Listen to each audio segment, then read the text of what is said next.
Good morning दोस्तों। आज का ये हमारा टॉपिक है जीन पियाजे, वाइगोस्की और अल्बर बंडूरा पर।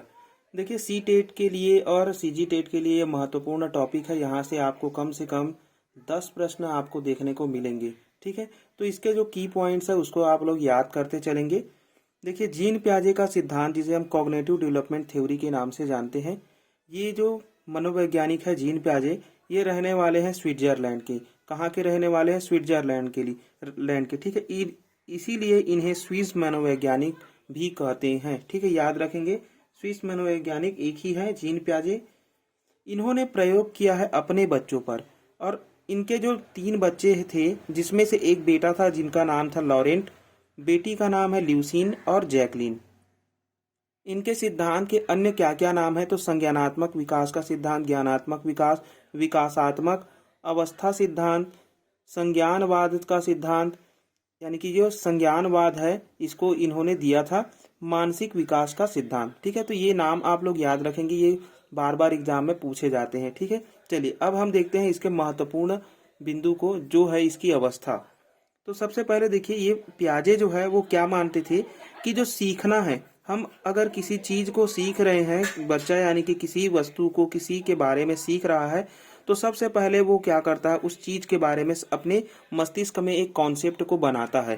ठीक है, यानी कि पियाजे क्या मानते हैं कि बच्चा जो है वह वातावरण में स्वयं सीखता है ना, बिना किसी की सहायता से सीखता है। इसीलिए इसीलिए इसे कहा गया है कि सीखना जो है वह संप्रत्यय निर्माण है। ठीक है, इन्होंने एक सूत्र, मतलब कि इनका जो सिद्धांत है वो सरल से कठिन की ओर सूत्र पर क्या करता है, बेस्ड है। ठीक है, ये बात भी याद रखेंगे। चलिए अब देखते हैं चार अवस्था। चार अवस्था को ट्रिक से याद करने का फॉर्मूला है SPCF या फिर ASPC। मतलब कि ये तीनों तो ठीक है, लेकिन जो फॉर्मल स्टेज है उसको अब्स्ट्रैक्ट स्टेज के नाम से भी जाना जाता है। तो देखिए, सबसे पहले एस से हो जाएगा सेंसरी मोटर स्टेज, पी से हो जाएगा प्री ऑपरेशनल स्टेज, सी से हो जाएगा कॉन्क्रीट ऑपरेशनल स्टेज, और एफ से हो जाएगा फॉर्मल, और ए से हो जाएगा अब्स्ट्रैक्ट। ठीक है, चलिए देखिए, सेंसरी मोटर स्टेज में बच्चा क्या क्या सीखता है। तो देखिए, सेंसरी मोटर स्टेज यानी कि बच्चा जो है अभी जन्म लिया है और 2 वर्ष के बीच का होता है। ठीक है, तो यहाँ पर बच्चा जो है वह क्या करता है, अपने इंद्रियों का प्रयोग करता है, इंद्रियों के माध्यम से सीखता है बच्चा। चलिए, तो सेंसरी मोटर स्टेज में क्या हो रहा है, बच्चा जो है वह इंद्रियों के माध्यम से सीख रहा है। मतलब कि हमारी जो 5 ज्ञान इंद्रियां हैं, उसी ज्ञान इंद्रियों के माध्यम से बच्चा जो है वह सीखता है, किसी चीज को छूता है, उससे अनुभव करता है और सीखता है। ठीक है, इसकी जो अवस्थाएं हैं और 6 उप अवस्थाओं में बांटा है। ठीक है, 6 उप अवस्था को डिटेल में पढ़ने की आवश्यकता नहीं है टेट एग्जाम के थ्रू से। ठीक है, अगर आप डिटेल में पढ़ना चाहते हैं तो कमेंट जरूर करेंगे कि जीन पियाजे को हमें डिटेल में पढ़ना है। ठीक है, अब देखिए, इसमें जो इस अवस्था है 0 से लेकर के 2 अवस्था, वस्तु स्थायित्व, ऑब्जेक्ट परमानेंस बोलते हैं इसको। ठीक है, ये एग्जाम में बहुत बार पूछा गया, शायद 2 या 3 बार पूछा गया है सी टेट एग्जाम में, और सीजी टेट में 1 बार पूछा गया है। ठीक है, अनुकरण की अवस्था, जो सेंसरी मोटर स्टेज है, इसे क्या माना जाता है, अनुकरण की अवस्था। यानी कि यहाँ पर बच्चा जो है वह दूसरों को देखता है और उसी के अनुसार व्यवहार करता है। खेलना और खिलौने तोड़ना, इसी अवस्था को कहा जाता है संवेदनाएं, यानी कि अपनी ज्ञानेंद्रियों का ही उपयोग बच्चा यहाँ पर करता है ज्यादातर। ठीक है, चलिए, दूसरी अवस्था है प्री ऑपरेशनल स्टेज, 2 से लेकर के 7 वर्ष में बांटा है पियाजे ने। इसमें इसे पूर्व बाल्यावस्था कहा जाता है। ठीक है, इसे पूर्व बाल्यावस्था कहा जाता है। इसमें भाषा विकास का चरण कहा जाता है। देखिए, इसमें सबसे ज्यादा भाषा का विकास होता है, क्योंकि यहीं पर बच्चा जो है वह चैटर बॉक्स की तरह होता है, यानी कि बक्की अवस्था में रहता है। बच्चा जो है वह बड़ों से बहुत ज्यादा बात करता है ना। तो इसलिए यहाँ पर क्या होता है, भाषा विकास जो चरण है वो सबसे प्रभावी रहता है। ठीक है, इस अवस्था को 2 उप अवस्थाओं में बांटा है, ये बात याद रखेंगे।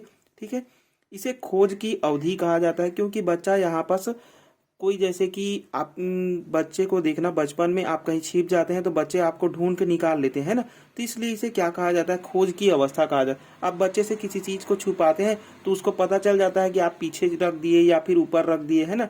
तो इसलिए इसे क्या कहा गया है, खोज की अवस्था कहा गया। संकेत चिन्ह का प्रयोग सबसे ज्यादा इसी अवस्था में किया जाता है बच्चे द्वारा।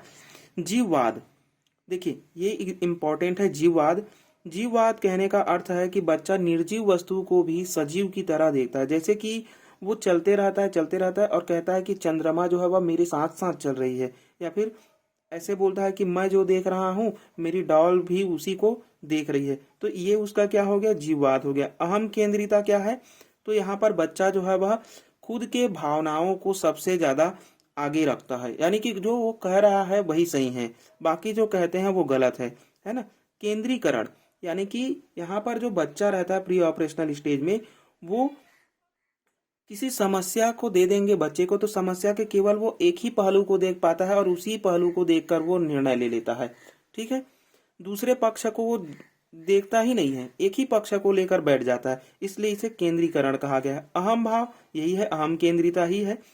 क्रमबद्धता, देखिए यहाँ पर क्रमबद्धता का जो विकास है वो होने लगता है ना, यानी कि जो क्रमबद्धता का विकास है वो पूर्ण रूप से नहीं हुआ रहता है, यानी कि बच्चा जो है वह किसी चीज को हम दे देंगे तो वो सीरियल बाय नहीं जमा पाता है। उत्क्रमणशीलता, यानी कि किसी चीज को पहले जमाया हुआ है उसको रिवर्स करना, तो यहाँ पर भी रिवर्स का जो विकास है वो नहीं हुआ रहता है। ठीक है, तो ये उसके क्या निगेटिव पॉइंट है, क्रमबद्धता, उत्क्रमणशीलता, संरक्षण, ये क्या है उसकी सीमाएं हैं। ठीक है, केंद्रीकरण, केंद्रीकरण कहने का मतलब है किसी एक ही समस्या को देखना, है ना।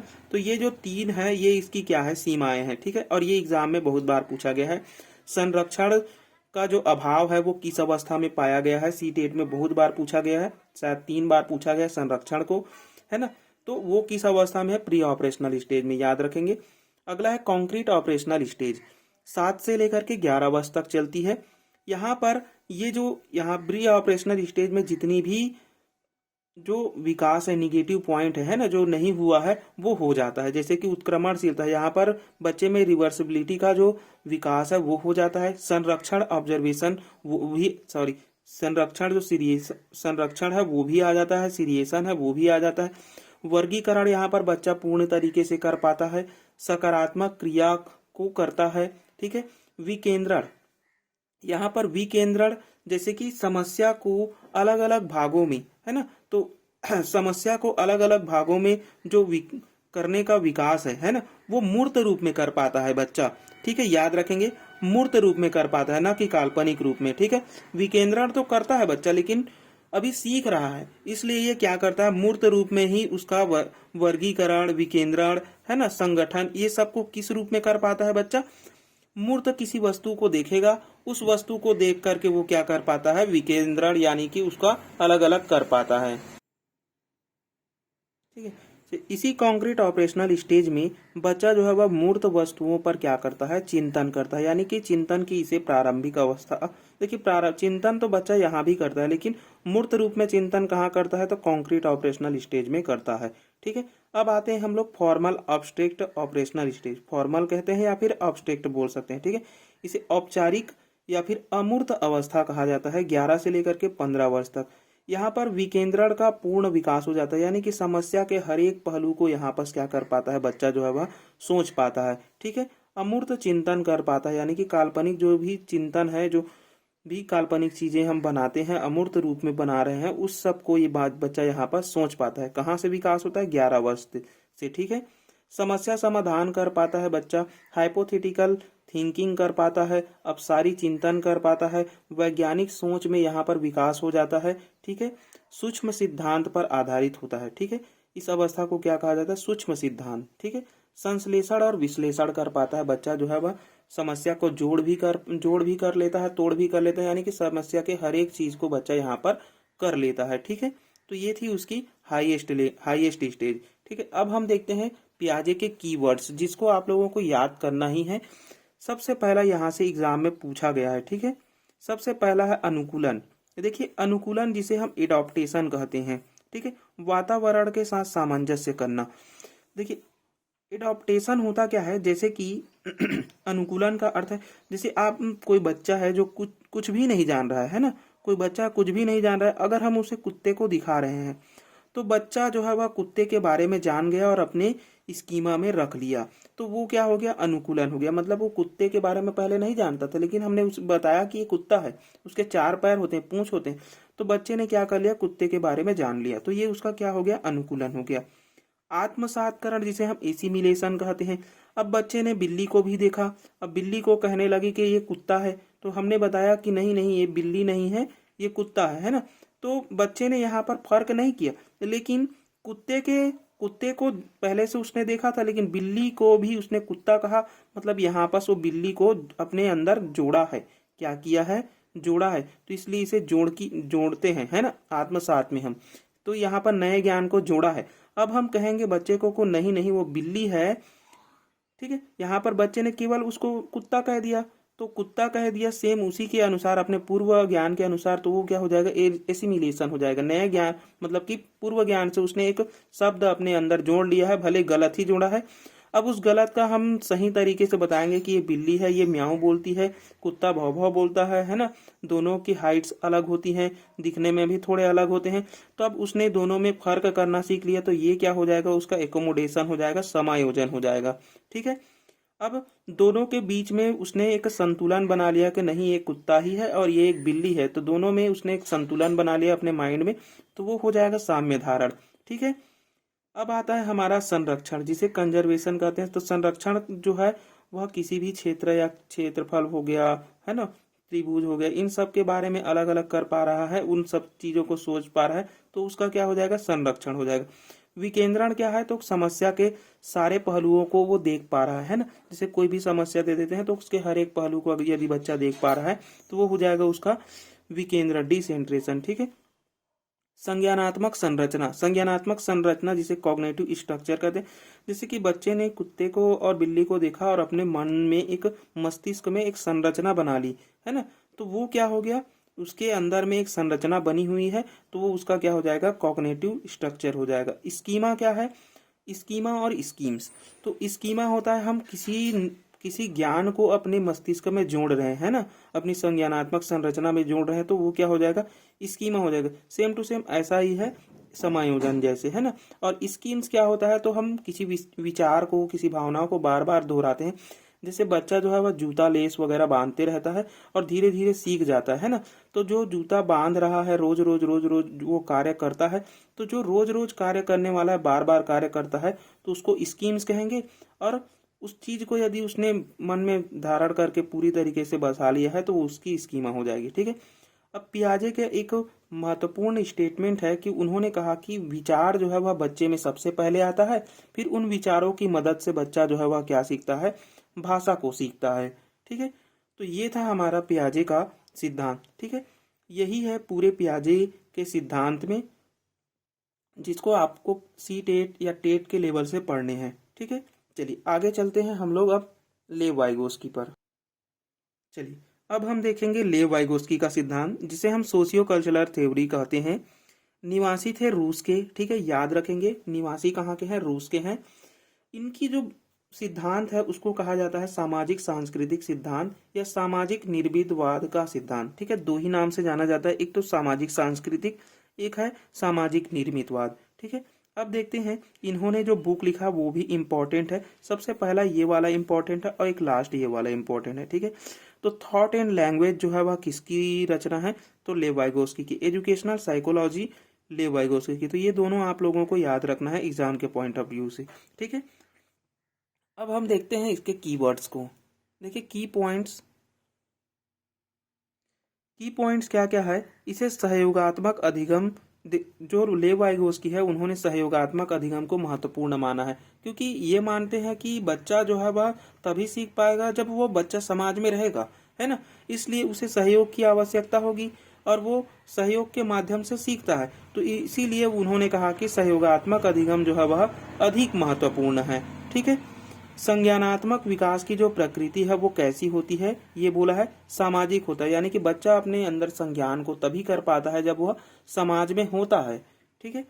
इन्होंने भाषा को महत्वपूर्ण साधन माना है, ठीक है। किसको महत्वपूर्ण साधन माना है? भाषा को। अगर भाषा नहीं होगा तो बच्चा जो है वह इंटरेक्ट ही नहीं कर पाएगा, है ना, ये कहा है। और इन्होंने जो भाषा विकास है उसमें इन्होंने कहा कि सबसे पहले बच्चा भाषा को सीखता है, फिर भाषा की मदद से उन विचारों को सीखता है जो समाज में चल रही है, ठीक है। जो कि मेरे को लगता है कि ये थोड़ा सा सही है ना, कि हम जब तक भाषा नहीं जानेंगे विचार को नहीं समझ पाएंगे, ठीक है। अब देखिए पहला, इन्होंने जो भाषा है उसको तीन प्रकार से बताया कि बच्चे जो है वह तीन प्रकार की भाषाओं का प्रयोग करते हैं। सबसे पहली अवस्था जब 2 से लेकर के 3 वर्ष के होते हैं बच्चे, तो सामाजिक भाषा यानी कि सोशल स्पीच करते हैं। देखिए 2 से लेकर के 3 वर्ष के बालक क्या करते हैं कि वो समाज में ज्यादातर इंटरेक्ट करते हैं, है ना। तो इसलिए इसे क्या हो गया, सामाजिक भाषा कहा गया है। फिर है निजी भाषा। जब 3 से लेकर के 7 वर्ष के होते हैं बच्चे, जब कुछ भी खेल खेलते रहते हैं या कुछ भी कार्य करते हैं या कोई भी समस्या का हल करते रहे, तो वो अपने आप से ही बात करते रहे कि इसका ऐसा होगा क्या, इसका ऐसा होगा क्या, इसका ऐसा होगा, ऐसे करके। तो ये उसकी क्या हो गई, निजी भाषा हुई, ये खुद से बात करते हैं। फिर आती है आंतरिक भाषा।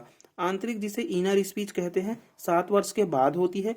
इसमें क्या होता है कि बच्चा जो है वह बड़ा हो गया है ना। तो वो क्या करता है कि दूसरों को डिस्टर्ब किए बिना खुद के मन से ही पढ़ते रहता है। तो ये उसकी क्या हो गई, आंतरिक भाषा हो गई। ठीक है। अब हम देखते हैं लेव वाइगोस्की के कुछ की पॉइंट्स जो कि एग्जाम में बहुत बार पूछे गए हैं। ठीक है। इंपॉर्टेंट एलिमेंट्स क्या क्या है, एमक्यू। एमक्यू जानते रहेंगे, मोर नॉलेजेबल अदर। इसका मतलब है अधिक ज्ञानवान व्यक्ति, यानी कि ऐसा व्यक्ति जिसके पास में, मान के चलो कि कोई 2 व्यक्ति यहाँ पर है। ठीक है, हमने 2 व्यक्ति मान लिया, इसको सीखना है और इसके पास में ज्यादा ज्ञान है। तो जिसके पास ज्यादा ज्ञान है वही क्या है, एमक्यू है। ठीक है, वो इसको सिखाएगा। ठीक है, और इसके जो समस्याएं हैं उसको वो हल करेगा, हल करने में मदद करेगा, है ना। तो ये क्या हो गया, ये जो ए वाला बंदा है वो क्या हो जाएगा, मोर नॉलेजेबल अदर हो जाएगा, और ये बी वाला मोर नॉलेजेबल अदर नहीं है। ठीक है, तो जिसके पास में ज्यादा ज्ञान है वो मोर नॉलेजेबल अदर है। अब है दूसरा point, scape holding. Scape holding क्या होता है, जब ये बी वाला बच्चा कोई समस्या को हल कर रहा है और ए वाला बच्चा अगर उसको थोड़ा सा मदद, हिंट दे देता है, तो उस मदद से ये क्या कर पाया, समस्या को हल कर पाया। तो जो हिंट दिया है, इशारे दिया है ना, या हेल्प किया है, उसी को हम क्या कहेंगे, स्केप होल्डिंग कहेंगे। स्केप होल्डिंग को देखो और क्या क्या नाम से पूछा गया है सीटेट में, पाड़ के नाम से, ढांचा के नाम से, मचान के नाम से, और अस्थायी सहारा यानी कि टेम्पररी हेल्प के नाम से भी पूछा गया है। ठीक है, तो ये पॉइंट याद रखेंगे, इशारे, संकेत, हिंट, टेम्पररी हेल्प। अब आता है हमारा तीसरा, जेडपीडी। जेडपीडी जिसे इंग्लिश में बोलते हैं जोन ऑफ प्रोक्सिमल डेवलपमेंट। देखिए इसको समझने से पहले हम इस डायग्राम को समझते हैं। मान लो कोई ये बी वाला बच्चा है, एक समस्या हमने दे दिया है इसको, और वो जो है वह इस समस्या को इस लाल वाले पॉइंट तक ही हल कर पा रहा है। यानी कि मान के चलो कि ये जो 3 स्टेप में समस्याएं हल हो रही है, और ये बी वाला बच्चा जो है वह इसी पॉइंट तक को हल कर पा रहा है। ठीक है, तो पहले ही पॉइंट तक को हल कर पाया, मतलब उसका वास्तविक है, जितना उसने इतना ही सीखा है। तो ये हो जाएगा वास्तविक विकास का क्षेत्र। यहाँ बिना किसी सहारे के बच्चा जो है वह समस्या को हल कर पाता है। ठीक है, यानी कि हमने कोई समस्या दिया तो बच्चे ने यहीं तक हल कर पाया, तो ये उसका क्या हो गया, वास्तविक विकास का क्षेत्र हो गया। अब इसके दोस्त या फिर इसके टीचर ने, है ना, जो मोर नॉलेजेबल अदर है, उसने थोड़ा सा इसको क्या किया, हिंट दे दिया, सहायता दे दिया। ठीक है, तो वो उस लक्ष्य तक पहुंच सकता है ना, ये उसका लक्ष्य है, तो ये इस लक्ष्य तक जा सकता है। लेकिन उससे पहले ये बच्चा जो है, हम देख रहे हैं कि बच्चे ने तो इतना हल किया है, लेकिन क्या ये जो है बच्चा यहाँ तक हल कर सकता है। तो हम देख रहे हैं कि अगर ये बच्चा यहाँ तक हल कर सकता है, मान के चलो कि यहाँ तक हल कर लिया, यहाँ तक वो हल कर सकता है, हम मान रहे हैं ना, यहाँ तक बच्चा समस्या का हल कर सकता है ना, किया नहीं है, कर सकता है, किसी की सहायता से, किसकी सहायता से, इस एमकेओ की सहायता से यहाँ तक हल कर सकता है। लेकिन अभी भी वो लक्ष्य तक नहीं पहुंचा है, तो यहाँ तक वो मदद से तो कर पाया, है ना।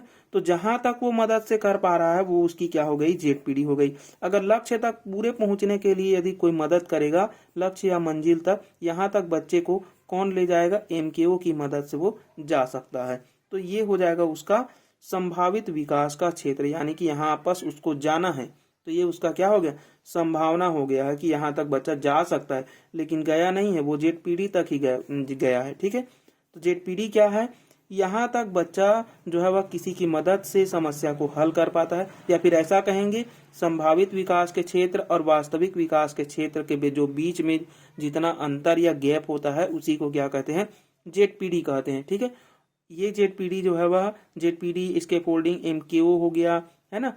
और वाइगोस्की ने समाज और भाषा को सबसे ज्यादा महत्वपूर्ण स्थान दिया है। तो ये 5 पॉइंट आप लोग याद रखेंगे, ये 5 पॉइंट बहुत बार पूछे गए हैं एग्जाम में। ठीक है, चलिए अब हम आगे चलते हैं अगले सिद्धांत पे। चलिए अब हम देखते हैं जेरोम ब्रूनर आगे, सॉरी हमने अल्बर्ट बंडूरा, चलिए हमें अल्बर्ट बंडूरा पढ़ना था। देखिए अल्बर्ट बंडूरा ये भी सी टेट और सीजी टेट के लिए बहुत ही इम्पोर्टेंट चैप्टर है। ठीक है, यहाँ से भी प्रश्न पूछे गए हैं और खूब पूछे गए हैं। ठीक है, यानी कि आपको यहाँ से कम 1 से 2 क्वेश्चन आपको देखने को मिल जाएंगे। ठीक है, और इसी पेज से ही देखने को मिलेंगे। देखिए अल्बर्ट बंडूरा जो कि सामाजिक अधिगम का सिद्धांत दिया है। ठीक है, इसे सोशियो लर्निंग थ्योरी कहते हैं। हमने अभी पढ़ा है सोशियो कल्चरल थ्योरी, है ना, सामाजिक सांस्कृतिक, लेकिन इसको अधिगम बोलते हैं। बस यही डिफरेंस है दोनों में। उसको सांस्कृतिक अल्बर्ट बंडूरा ने अधिगम दिया है। कब दिया है? 1977 में। ये सन पूछ लिया जाता है या जा सकता है ना। निवासी थे कनाडा के, ये पूछे नहीं गए हैं अभी तक। इन्होंने प्रयोग किया है बोबोडॉल पर 1961 में और जोकर पर प्रयोग किया है, यानी कि 2 प्रयोग किए हैं, एक तो बोबोडॉल पर और एक जोकर पर। ठीक है, तो ये जो प्रयोग किए हैं ये याद रखेंगे, किस पर प्रयोग किए हैं, बोबोडॉल और जोकर पर, कब किया है, ये तीनों पॉइंट इंपॉर्टेंट है, पूछे गए हैं एग्जाम में। ठीक है,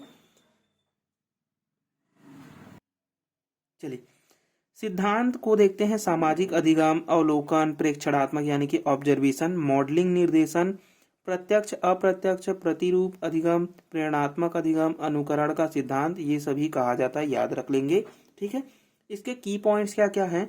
तो प्राणी अवलोकन करके सीखता है, यानी कि जो अल्बर्ट बंडूरा है ये मानते हैं कि बच्चा जो है वह कोई बड़े व्यक्ति को देखता है और उसको ऑब्जर्व करता है कि वो क्या कर रहा है, उसका अनुकरण करता है और सीखता है। इन्होंने कितने बच्चों पर प्रयोग किया है? तो ये पूछा गया है, 72 बच्चों पर प्रयोग किया गया है। 3 प्रकार के इन्होंने समूह में बांटा था।